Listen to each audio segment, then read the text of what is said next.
Friends, मैं हूं महेश महतो और आप देख रहे हैं हमारा यूट्यूब चैनल भूगोल फॉर यू। आज के इस वीडियो सत्र में हम लोग झारखंड शैक्षिक अनुसंधान एवं प्रशिक्षण परिषद द्वारा जारी किए गए भूगोल विषय के मॉडल प्रश्न पत्र दूसरे सेट का व्याख्यात्मक हल करेंगे। जैसा कि आप लोगों को पता है कि कक्षा 12 का प्रथम सावधिक परीक्षा का संभावित तिथि घोषित कर दी गई है। यह परीक्षा 1 दिसंबर से लेकर के 15 दिसंबर के मध्य आयोजित की जानी है। उसी को ध्यान में रखते हुए झारखंड शैक्षिक अनुसंधान एवं प्रशिक्षण परिषद रांची द्वारा सभी विषयों के मॉडल प्रश्न पत्र जारी कर दिए गए हैं और ये सारे मॉडल प्रश्न बहुविकल्पिक प्रकार के प्रश्न है और इसी प्रकार के प्रश्न पूछे जाएंगे जिसे हम लोग MCQ के नाम से भी जानते हैं। तो आज हम लोग भूगोल विषय के दूसरे मॉडल सेट का व्याख्यात्मक रूप में हल करेंगे। भूगोल से संबंधित मॉडल प्रश्न पत्र का पहला सेट का व्याख्यात्मक हल अगर आप लोगों ने नहीं देखा है तो ऊपर आई बटन तथा नीचे डिस्क्रिप्शन बॉक्स में इसका लिंक दिया हुआ है, इसे क्लिक करके आप लोग देख सकते हैं। काफी महत्वपूर्ण प्रश्न है, इन प्रश्नों को जरूर अभ्यास करें, इनकी आने की संभावना प्रबल है, अतः इन्हें अवश्य देखें। तो वीडियो के अंत तक जरूर बने रहें। तो चलिए वीडियो को शुरू करते हैं और बढ़ते हैं पहले प्रश्न की ओर। पहला प्रश्न है, निम्नलिखित में से किसका अध्ययन आर्थिक भूगोल के अंतर्गत नहीं किया जाता है। यहाँ पर दिए गए ऑप्शन में कृषि भूगोल, उद्योग भूगोल और पर्यटन भूगोल जो है या आर्थिक भूगोल का विषय क्षेत्र है, उप क्षेत्र है, जबकि चिकित्सा भूगोल जो है वह सामाजिक भूगोल का विषय क्षेत्र है। तो इसका सही उत्तर होगा ऑप्शन घ, चिकित्सा भूगोल। दूसरा प्रश्न है, सैन्य भूगोल मानव भूगोल की किस शाखा का भाग है। तो इसका सही उत्तर है ऑप्शन क, राजनीति भूगोल की शाखा है सैन्य भूगोल। तीसरा प्रश्न है, विश्व के कुल जनसंख्या का कितना प्रतिशत जनसंख्या उत्तरी अमेरिका में पाई जाती है। तो इसका सही उत्तर है ऑप्शन ग, 4.8%। पूरे विश्व की जनसंख्या का उत्तरी अमेरिका में 4.8% जनसंख्या पाई जाती है और सबसे अधिक जनसंख्या एशिया महादेश में पाई जाती है, लगभग 60%। वहीं ऑस्ट्रेलिया महादेश में सबसे कम जनसंख्या पाई जाती है, वो 0.5% है। अगला प्रश्न है, जनसंख्या आकार में विश्व में ब्राजील का कौन सा स्थान है। तो जनसंख्या के आकार की दृष्टि से अगर देखा जाए तो ब्राजील का 5वां स्थान है, ऑप्शन ख इसका सही विकल्प है। चौथे स्थान पर इंडोनेशिया है, 5वें स्थान पर ब्राजील और 6ठे स्थान पर पाकिस्तान और 7वें स्थान पर नाइजीरिया है। वहीं पहले स्थान की बात करें तो पहला स्थान में चीन है और दूसरे स्थान में भारत है। अगला प्रश्न है, जनसंख्या वितरण को प्रभावित करने वाले कौन सा कारक है। तो यहाँ पर दिए गए विकल्प क में भू आकृति दिया हुआ है, ख में जल की उपलब्धता दिया गया है और ग में जलवायु है और घ में इनमें से सभी। तो इसका सही विकल्प घ होगा। ये जो सभी कारक दिए गए हैं क, ख, ग में, ये सभी जनसंख्या वितरण को प्रभावित करने वाले प्रमुख कारक हैं। अगला प्रश्न है, ईसा की पहली शताब्दी में विश्व की जनसंख्या कितनी थी। तो इसका सही विकल्प होगा ईसा की पहली शताब्दी में जो विश्व की जनसंख्या 30 करोड़ से कम थी, लगभग 30 करोड़ के आसपास थी। तो इसका सही विकल्प होगा ऑप्शन क। अगला प्रश्न है, थॉमस माल्थस ने अपने सिद्धांत को किस वर्ष प्रतिपादित किया था।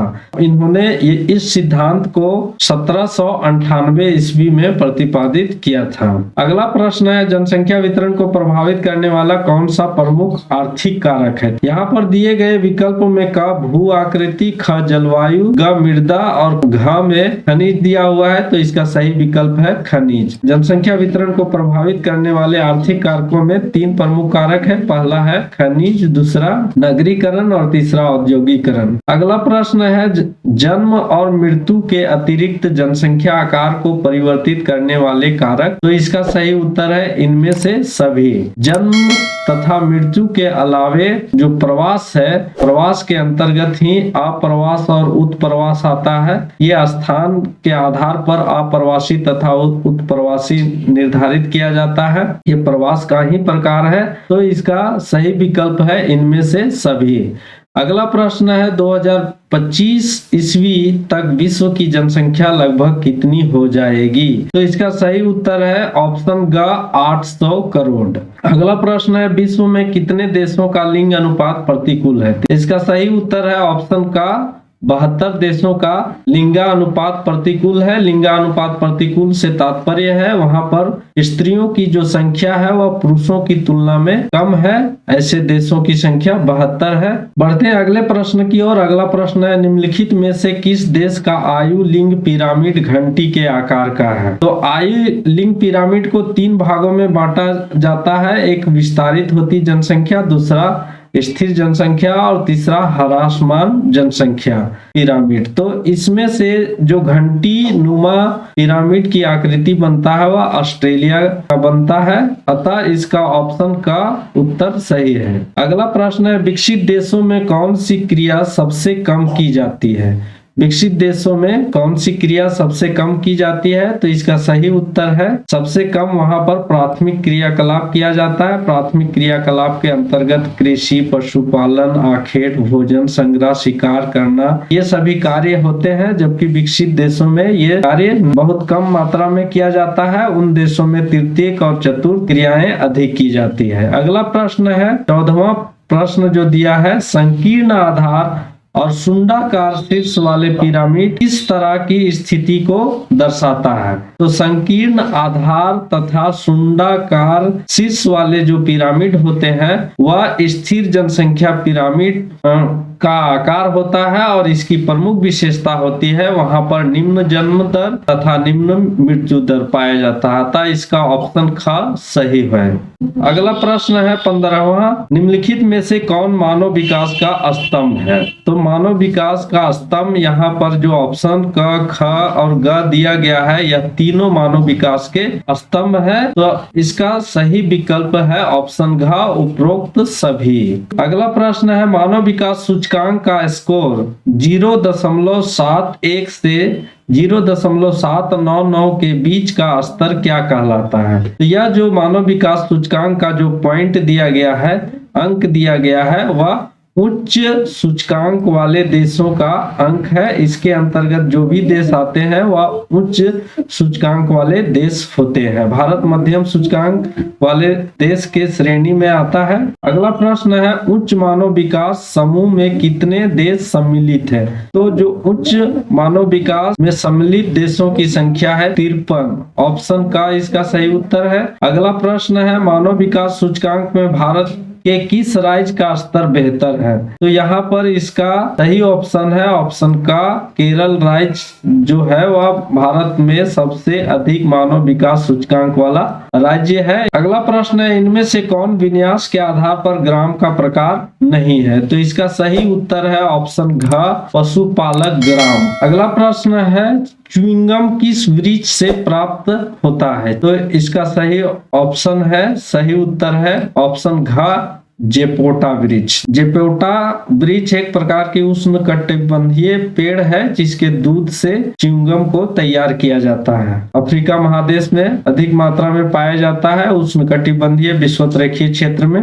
अगला प्रश्न है, रेनडियर कहाँ पाया जाता है? रेनडियर ध्रुवीय क्षेत्रों में पाया जाने वाला एक पशु है जिसे वहां रहने वाले लोग इसको पालतू पशु के रूप में उपयोग करते हैं, और तो इसका सही विकल्प है ऑप्शन ग, आर्कटिक और उप ध्रुवीय क्षेत्र में। अगला प्रश्न है, इनमें से कौन शीतोष्ण घास मैदान का उदाहरण नहीं है? तो मुख्य रूप से 5 शीतोष्ण घास के मैदान है। इसमें से यहाँ दिया गया है प्रेरी प्रदेश, स्टेपी प्रदेश और पंपास प्रदेश। इसमें से जो मानसूनी प्रदेश दिया गया है यह शीतोष्ण घास के मैदान का उदाहरण नहीं है। अगला प्रश्न है, फेजेंडा शब्द का प्रयोग किस फसल के बागान के लिए किया जाता है? तो फेजेंडा शब्द का प्रयोग किया जाता है कॉफी के बागान के लिए। ब्राजील में जो बड़े बड़े कॉफी के बागान है उसे फेजेंडा के नाम से जाना जाता है, तथा इसका ऑप्शन सही है, कॉफी के बागान। अगला प्रश्न है, किस कृषि प्रणाली में सर्वाधिक कार्य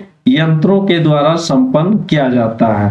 तो यंत्रों के द्वारा संपन्न किया जाने वाला जो कृषि पद्धति है जिसमें अत्यधिक मात्रा में यंत्रों का उपयोग किया जाता है, तो उसका सही विकल्प है ऑप्शन ख विस्तृत वाणिज्य अनाज कृषि। और इस कृषि में मुख्य रूप से गेहूं का उत्पादन किया जाता है। अगला प्रश्न है, इनमें से कौन कुटीर उद्योग का उदाहरण है? तो कुटीर उद्योग उन उद्योगों को कहा जाता है जो घरेलू स्तर पर होते हैं, इसे घरेलू उद्योग भी कहा जाता है। घरेलू सदस्यों के द्वारा ये कार्य किए जाते हैं। तो इसका सही उत्तर है पत्थर और मिट्टी के बर्तन। लोहा इस्पात उद्योग, तांबा का उत्पादन, सूती वस्त्र उद्योग ये बृहत उद्योग का उदाहरण है। अगला प्रश्न है, भारत का कौन सा उद्योग सार्वजनिक क्षेत्र का नहीं है? सार्वजनिक क्षेत्र का नहीं है, तो इसमें जो दिया गया है ऑप्शन का टिस्को सार्वजनिक क्षेत्र का उद्योग नहीं है, यह निजी क्षेत्र का उद्योग है। इसका पूरा नाम है Tata iron and steel company. अगला प्रश्न है, संचार किस आर्थिक क्रिया के अंतर्गत आता है? तो हम लोग को मानव भूगोल के मूलभूत सिद्धांत में मानव की आर्थिक क्रियाओं को 5 भागों में बांटा गया है। इसमें से जो संचार शामिल किया जाता है वह तृतीय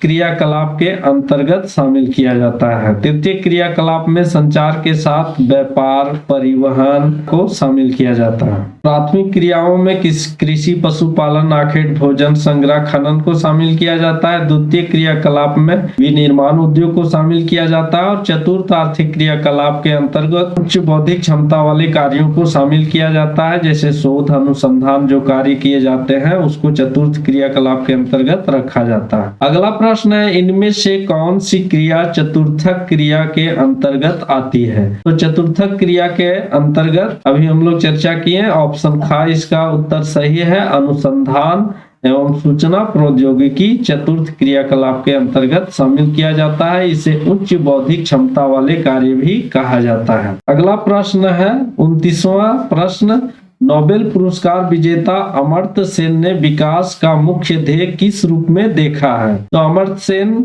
भारत के बहुत बड़े अर्थशास्त्री हैं। इन्हें नोबेल पुरस्कार से सम्मानित किया गया था। डॉक्टर महबूब उल हक के साथ मिलकर इन्होंने मानव विकास के सिद्धांत को विकसित करने में महत्वपूर्ण भूमिका निभाई थी। और प्रोफेसर अमर्त्य सेन के अनुसार जो मानव विकास का परिभाषा दिया गया था, मानव विकास का मुख्य ध्येय स्वतंत्रता में वृद्धि तथा परतंत्रता में कमी से होता है, तथा इसका उत्तर जो है ऑप्शन का सही होगा, स्वतंत्रता में वृद्धि। अगला प्रश्न है, लामा मुख्यतः किस पर्वतीय भाग में पाए जाते हैं? तो लामा लोग जो मुख्य रूप से पाए जाते हैं वह एंडीज पर्वतमाला में पाए जाते हैं। मुख्य रूप से ये पशुपालक होते हैं। अगला प्रश्न है, यूनानी शब्द मेगापोलिस का प्रयोग सर्वप्रथम किसने किया था? तो इसका सही विकल्प या उत्तर है ऑप्शन ख जीन गॉटमैन के द्वारा मेगापोलिस शब्द का सर्वप्रथम प्रयोग किया गया था। अगला प्रश्न है 32वां, जो गांव झीलों, तालाबों आदि के चारों ओर बस्ती बस जाने से विकसित होता है, कौन सा प्रतिरूप कहलाता है? इसका उत्तर ऑप्शन का वृत्ताकार होता है। बढ़ते हैं अगले प्रश्न की ओर। अगला प्रश्न है, भारत के कौन सा नगरीय क्षेत्र में छावनी बोर्ड स्थित नहीं है? छावनी बोर्ड से तात्पर्य है कैंटोनमेंट एरिया, जहां पर सैनिकों को प्रशिक्षण एवं अभ्यास कराने का स्थल स्थित होता है, वैसे स्थान को छावनी बोर्ड कहा जाता है। तो इसका सही उत्तर है ऑप्शन घ धनबाद। धनबाद में छावनी बोर्ड या सैनिक प्रशिक्षण संस्थान या उसके अभ्यास का स्थल नहीं है। बाकी रामगढ़, वाराणसी और रांची तीनों जगह में छावनी बोर्ड है।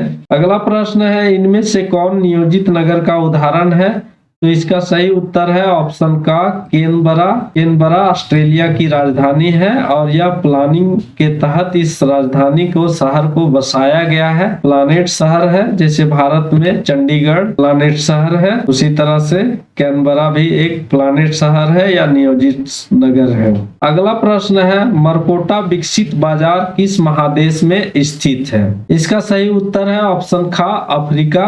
अफ्रीका महादेश में एक इथियोपिया देश है, उसकी राजधानी अदिस अबाबा है और अदिस अबाबा का सबसे बड़ा बाजार जो है वह मर्केटो बाजार है, जो पूरे अफ्रीका का सबसे बड़ा बाजार है।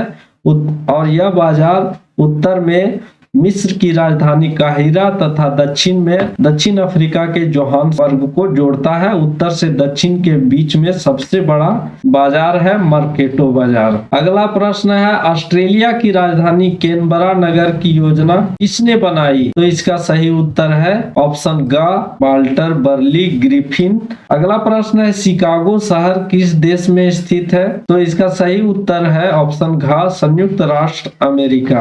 संयुक्त राष्ट्र अमेरिका शिकागो एक बहुत बड़ा औद्योगिक नगर है। अगला प्रश्न है, इनमें से कौन एक द्वितीय क्रिया का उदाहरण नहीं है? तो द्वितीय क्रिया का उदाहरण इनमें से यहाँ पर दो ऑप्शन सही है, ऑप्शन ख मछली पकड़ना और ऑप्शन ग सेवा क्षेत्र। बाकी जो क और ख है वह द्वितीय क्रिया का उदाहरण है और ख मछली पकड़ना या प्राथमिक क्रिया का उदाहरण है और ग सेवा क्षेत्र जो होता है वह तृतीय क्रिया का उदाहरण है। तो इसका सही उत्तर ख और ग दोनों है। अगला प्रश्न है, इनमें से कौन सांस्कृतिक नगर है? सांस्कृतिक नगर से तात्पर्य यहाँ पर उन नगरों से होता है जिसका विकास धार्मिक दृष्टिकोण से उन नगरों का विकास हुआ है, जैसे इलाहाबाद, प्रयागराज, अमृतसर, मक्का, मदीना। ये जो शहर होते हैं धार्मिक नगर, इन्हीं शहरों को सांस्कृतिक नगर से जाना जाता है। तो इसका उत्तर है ऑप्शन ख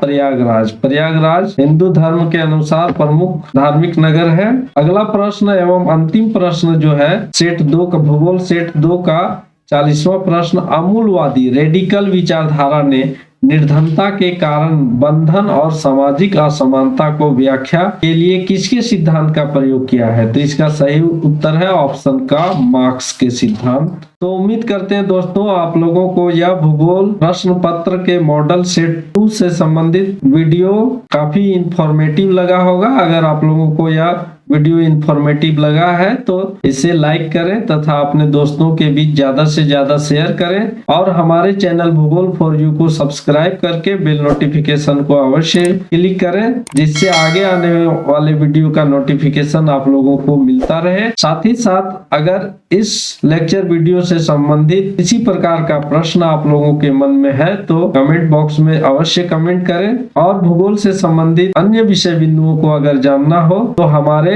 ब्लॉग www.bhugol.net में विजिट कर सकते हैं। आप लोगों का बहुत बहुत धन्यवाद। मिलते हैं अगले नए वीडियो में, तब तक के लिए जय हिंद, जय भारत।